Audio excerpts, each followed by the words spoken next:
I really want to spin back to the Nick Sirianni hire and the expectations. The thing that really made me so agitated over that hire is that we could have had much more convincing candidates and specifically black coaches. During this offseason, Right. the 20 head coaches got interviews, only one of them got the job. In the whole NFL season total, we're down to two head coaches, like including Cully. And the other one is Mike Tomlin. Mm-hmm. So how would you say this hire like describes the landscape of black coaches and the Rooney Rule in the NFL today? Because we saw all that performance stuff in the NFL in the beginning of the year and the off season, and now when the coaching hires come, none of the top candidates got hired. Bieniemy, I like Pep Hamilton, even though Bieniemy rejected the Eagles interview, so I already knew he wasn't gonna come. Pep Hamilton and one of our guys, Deuce Staley, he's been a staple in the Eagles organization for 20 plus years. Guys respect him in the locker room, and it just baffled me that he didn't even get called for a second interview, like at least. So, Yeah. how would you guys say the landscape of the Rooney Rule and its contradiction is in the NFL today? It is off. I mean, it is very disappointing. But I will say, I don't really want like you don't really want an affirmative action hire. You don't really want Yeah. like I wouldn't want to be that guy that got hired just because I'm black. I want to be the guy that get the job because I deserve the job. Mm. And I didn't know Airbnb turned down an interview with us because that was one guy I actually really, really would have loved to have in here. Yeah. And I forgot another coach you were saying. The Deuce Staley. Mm. So I think people confuse being a good player with being a good coach. And I just don't like. I won't say I haven't seen anything because I mean I'm not like a coach scout. I'm not like sitting there saying, okay, he called this play, he called that play. Like I don't really know what would make a good coach, but I just think people need to like relax with Deuce Staley, thinking just because he was a good player for the Eagles thinks that mean he's gonna be a good head coach for the Eagles because that's not always the case. If that was the case, Trent Cole, Jeremiah Trotter, and Brian Dawkins will all be defensive coordinators here. So like it just doesn't work out like that. So but it is disappointing with the black coaches though because like you said, there's a lot of. I think Tampa Bay have like 4 or 5 coaches like on their staff. So Yeah. and they're in the Super Bowl right now. So there's a lot of black talent around the league, and I mean maybe eventually we'll get to a time because I think '06 was the only time we've had 2 head coaches in the Super Bowl like going against each other. That was when the Colts was against the Bears. So Yeah. hopefully eventually it'll turn around to where we're not saying, wow, it's only one, it's only 2. And maybe we'll get to a point where it won't even be that big of a deal. We won't even think about it. But Mm. it is disappointing for now, though. So I agree with you. And I don't want to cut in Well, OJ, but another thing I do want to add about the Sirianni hire during the interview process, he was in vacation.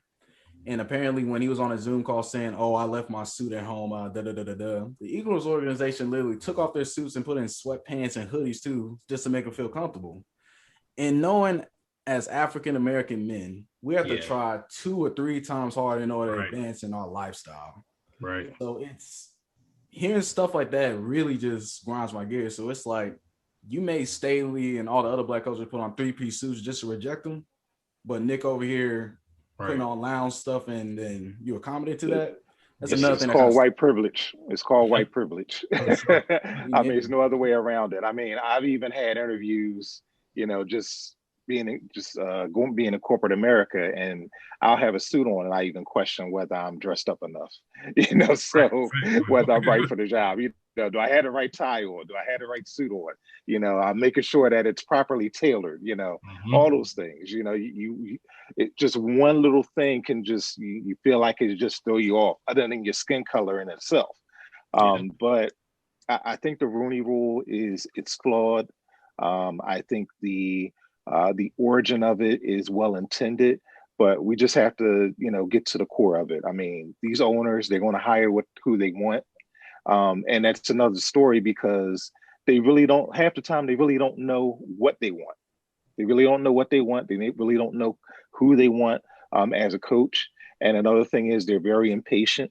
I mean, the best coaches tend to be the coaches who are playing this Sunday or playing in the Final Four. After Black Monday, oh yeah, we want to hire this guy, we want to hire that guy. And Yeah. another problem is all these owners, and it's a kind of a copycat business like everything else, and they're waiting for that next Sean McVay, and that's a problem. I mean, you can't box your thinking into saying, okay, well, he's the next guy, he's going to innovate the league. I mean, people felt that way about Chip Kelly, but for some reason, Sean McVay is this boy wonder. I mean, I get it, he's a good coach and all, but I mean, he hasn't won anything yet. He did get to a Super Bowl, and what did they score? 3 points.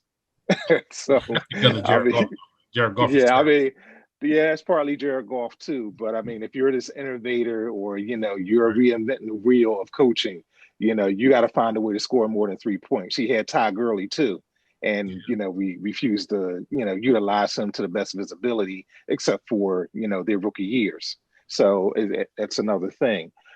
But there's more than enough qualified Black coaches in this league, and that brings me to Deuce Staley. It's debatable whether someone likes Deuce Staley as a coach or not. We're thinking that he could be a good head coach, but as far as qualifications is concerned, you can't sit here and tell me with a straight face that he was not more qualified than Nick Sirianni.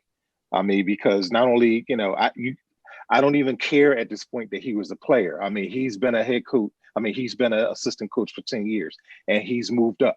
I mean, he's seen it all. I mean, he's seen bad years. He's seen good years. He's on the Super Bowl winning team. And what was the qualifications before this year where he said, okay, well, to be a head coach, you got to call plays. Nick Sirianni never called plays. He didn't call plays any more than Deuce Staley did. Who got the job? So that goes to show you that something is wrong with the system. We all knew that, but that's just more evidence of something is really wrong here. Right. The only thing I will say about Nick Sirianni is, Jeffrey Lurie. So, everyone been calling for, get Frank Reich back. So I just figured he thought, okay, I can't get Frank Reich. I'm gonna get the next best thing. I get the guy that's right underneath him. So. Man. Yeah, and I kind of question, if he's really Frank Reich protege. I mean, I know he's been offensive coordinator for the last 2 years. I mean, they were on a coaching staff when the Chargers were back in San Diego. I get all that as well, and he could be a good coach. I mean, the press conference was dreadful, but the main thing is, can he command the locker room? Can he be a leader of men? Can those players? And again, the Eagles have a lot of veteran players. How many they bring back, I don't know. I mean, there's a bunch of players in that locker room who are older than many of the coaches that they have right now. So, I mean, and players know if a guy's a phony. They know if he's a leader of men. I mean, and men want to be led, but they want somebody that they can trust, that they can buy into. And that's going to be the most important thing for Nick Sirianni. It is troubling, though, that he really hasn't explained a long-term plan that he has for being the head coach of Philadelphia Eagles.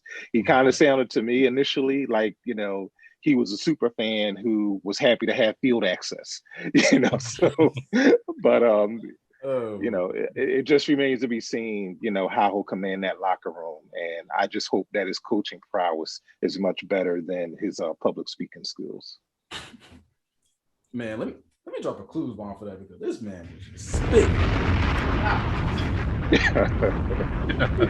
Literally just hit the nail on the head. I'm sorry. I went on a rant, so. Oh no, you were speaking facts. You were speaking total facts.